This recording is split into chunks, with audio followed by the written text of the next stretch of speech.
Pernah nggak sih kalian ngelihat suatu masalah yang besar, tapi semua pihak yang seharusnya bertanggung jawab justru diam, nunduk, dan pura-pura nggak ada apa-apa? Kayak ada gajah di tengah ruangan, tapi semua orang sibuk nyapu debu di pojokan. Nah, ini yang lagi terjadi di JKT48. Kasus Fufuritsu udah viral kemana-mana, tapi manajemen masih diam. IDN Media masih bilang sedang investigasi. Investigasi apa yang butuh 2 minggu buat ngomong iya atau enggak? Selama itu loh. Nah, di video kali ini kita akan bedah ini sama-sama.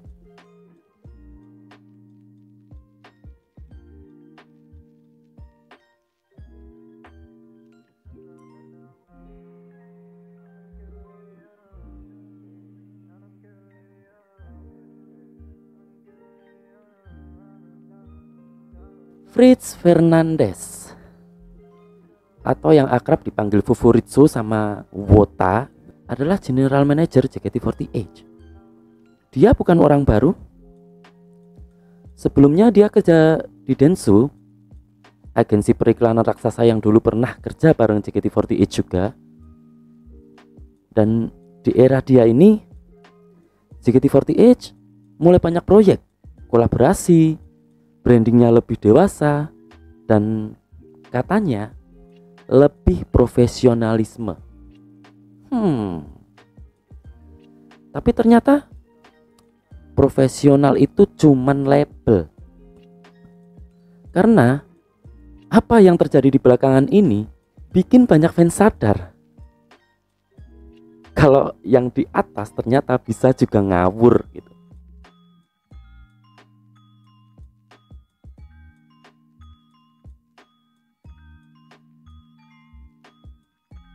Semua berawal dari sebuah kue ulang tahun. Bentuknya kita tahu sendiri, rudal balistik ya, dengan tulisan vulgar, semoga makin kencang gitu. Foto itu sendiri diposting sama Fritz di Instagram pribadinya tahun 2021, tapi baru viral tahun ini, tepatnya awal Juli 2025. Fans langsung ngamuk, soalnya dia adalah pejabat tinggi di grup yang isinya cewek-cewek muda. Bahkan ada yang masih underage atau di bawah umur gitu. Lingkungan kerja yang kayak gitu harusnya steril dari kelakuan jorok, bukan malah dipamerin di medsos gitu. Dari sinilah muncul tagar Fufuritsu out. Banyak fans bikin petisi, media mulai ngangkat berita, dan semuanya mendesak satu hal: copot Fritz sekarang juga.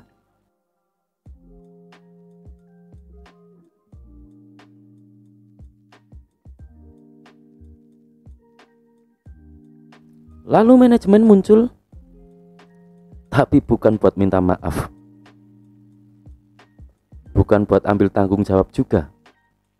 Mereka cuma bilang itu acara pribadi, gak ada member yang hadir, kami sudah beri teguran. Apa? Kayak gini tuh apa? Dan itu pun selesai. Manajemen menganggap semua itu selesai. Tapi tidak untuk fans. Fans tetap gak percaya. Banyak yang bilang itu bukan klarifikasi, tapi manipulasi. Soalnya ada bukti yang menunjukkan acara itu dihadiri staf internal. Dan lagi, klarifikasinya tuh datar, nggak ada penyesalan sama sekali. Dan lucunya, Fritz malah ngilang, Instagramnya dikunci dong. Bahkan sampai sekarang nggak ada pernyataan pribadi dari dia. Kayak abis bikin ribut satu fandom, terus tinggal kabur kayak ninja pakai smoke bomb gitu.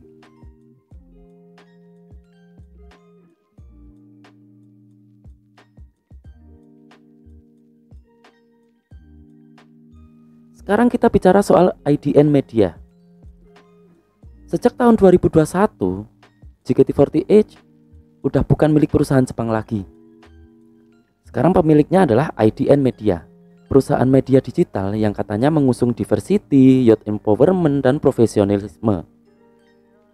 Tapi ketika GM mereka viral karena perilaku cabul, mereka cuma bilang, kami sedang investigasi. Investigasi? Investigasi apa? Foto udah jelas. Akun Instagram juga dari Fritz sendiri. Isinya jelas gak pantas buat lingkungan kerja dengan anak-anak remaja gitu. Tapi mereka gak kasih timeline, gak kasih transparansi, dan gak ada update sampai sekarang. Jadi muncul pertanyaan, apakah ini cuma cara manajemen buat nunggu semuanya reda? Atau mereka memang gak anggap ini serius?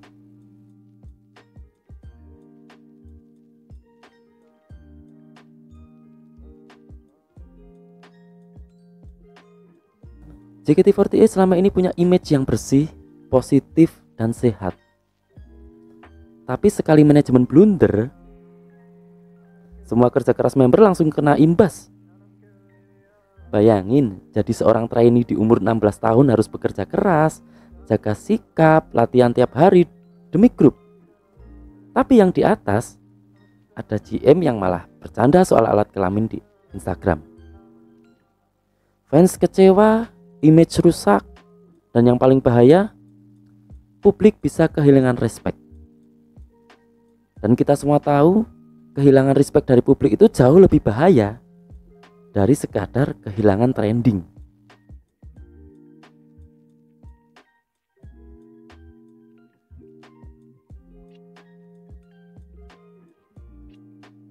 Ini bukan soal satu orang, ini soal budaya manajemen.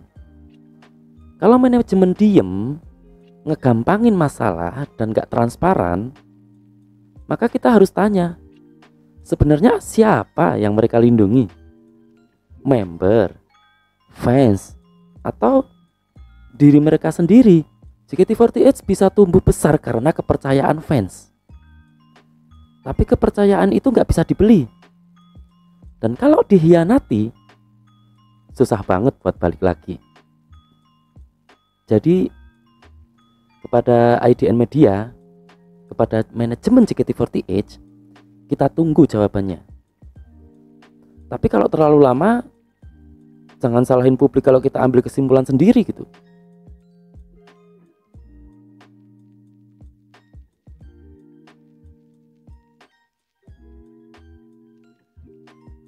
Aku bukan haters, aku juga bukan simpatisan fanatik. Tapi sebagai penonton, sebagai fans, aku rasa kita punya hak buat minta tanggung jawab. Karena kalau semua orang diem, besok-besok mungkin yang lebih parah bakal dianggap wajar. So, mari kita pantau terus. Dan kalau ada update soal hasil investigasi ini, kalian bakal nemuin obrolan selanjutnya di channel ini. Jadi jangan lupa untuk like, comment, subscribe, dan tulis pendapat kalian soal kasus ini di kolom komentar. Ditunggu videoku berikutnya. Terima kasih, sampai jumpa.